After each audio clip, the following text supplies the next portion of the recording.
boss natin dyan. Back to work na po. At syempre dahil 7 o'clock ng umaga, samahan nyo kami sa loob ng isang oras na punong-puno ng talakayan at kwentuhan. Isang oras na punong-puno ng talakayan at kwentuhan na siguradong marami kong matututunan mula sa amin. Pero bago yan, sabay-sabay muna namin kayong babatiin ng Good morning, boss! Good morning, Carla, Audrey. Okay, magandang umaga mga binibini. Tayo mga Barong at saya. Pilipinyana ngayong araw na ito dahil mamayang hapon inaasahan ang State of the Nation Address. At syempre marami pa tayong mga pag-uusapan ngayong umaga, jam-packed. Marami tayong mga interesting live discussions. At syempre, importante rin pong pag-usapan natin ang mga napapanong issues. Kaya naman, simulan na natin ang ating Take a Moment.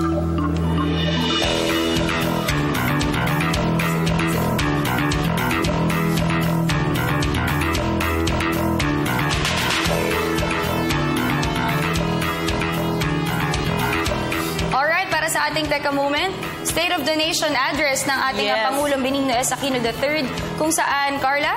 Ngayon nga ang huling State of the Nation Address ng ating Pangulong si Pangulo Benigno Aquino.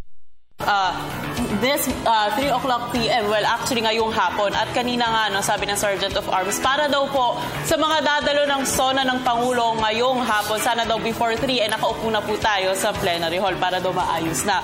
Okay, kung matatandaan noong 2010, nung unang State of the Nation Address ng ating Pangulo, ito fun fact lang, alam nyo ba na yun yung first SONA na full-length yung Filipino? At sabi nga nila, ang una at ang huling SONA ang pinaka-importante dahil ang una, doon daw natin inaabangan yung mga ipapangako ng ating Pangulo. At ngayon 2015, o ngayong huling SONA ng ating Pangulo, dito natin malalaman kung ano ba yung mga na-accomplish noong 2010. Meron din pong mga roads na close ngayon. I-check lang po ang MMDA para po malaman po natin kung ano po ba yung mga alternative routes.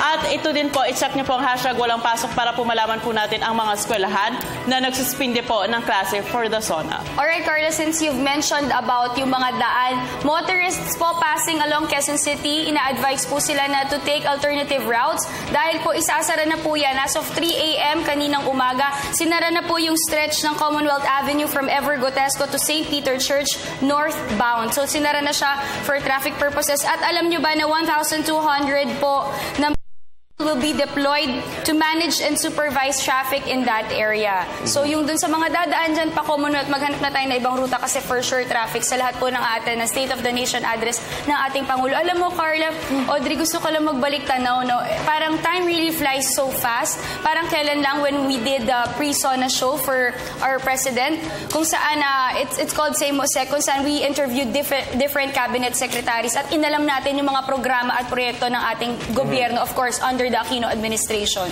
Alam nyo, ang bilis, 6 na taon na. That's right. Okay, this is his last SONA. Yes. Okay, ang pamahalaan po ay hinihikayat ang Pilipino na makibahagi, manood ng SONA. Sana dito na po kayo manood sa may PTV, yung ating special coverage ng State of the Nation Address ng Pangulong Aquino dahil dito natin malalaman kung gano'n na nga ba kalayo yung narating natin sa tuwid na daan.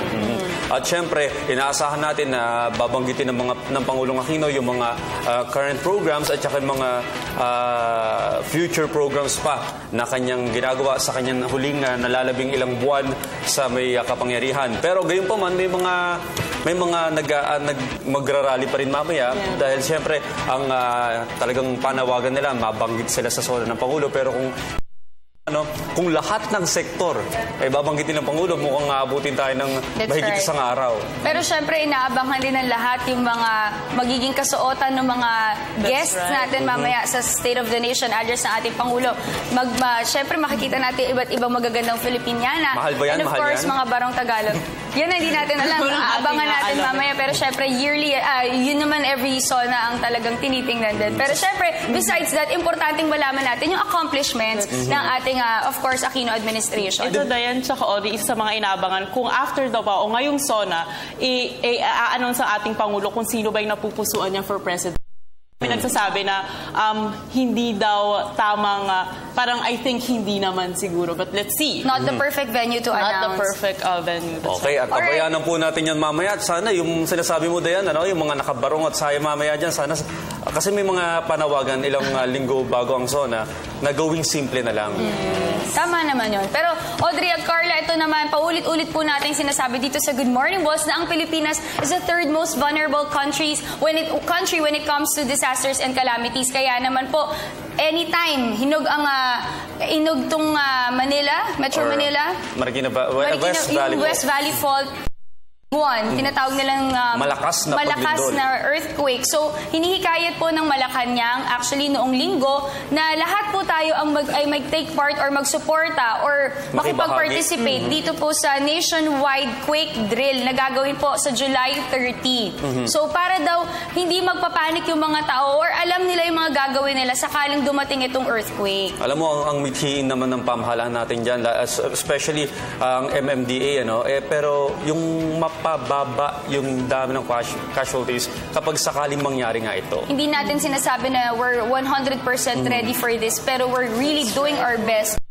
prepare for this, the big one na tinatawag nga nila. Okay, July 30, tandaan po yan mga boss at makibahagi po tayo dyan at napaka-importante yan, huwag ipawalang bahala. Okay, bukod dyan, marami pa tayong pag-uusapan. Dayan at Carla, mamaya po kasama natin si Professor Ramon Casipe para pag-usapan ang antabayanan natin mamaya sa 2015 SONA.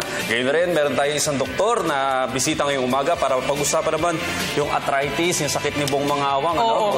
Matanda na si Kuya Bo. At syempre, makakasama rin natin ang mga candidates, ang mga nagagandahang candidates ng Miss Global Philippines 2015. Nakita ko na sa makeup room, napakatangkad ng mga... Pero ito, mapapanood din po natin ang ASEAN TV, ETC, at ang I Love My Culture. At syempre, maaari nyo rin kami mapanood via live streaming, ptv.ph. Maaari nyong ilike ang aming Facebook page, facebook.com/GMorningBoss. I-follow aming Twitter account at GMorningBoss. At bisitahin na rin ang aming YouTube page, PTV_PH. Kaya dyan lamang po kayo dahil magbabalik pa ang Good Morning, Boss!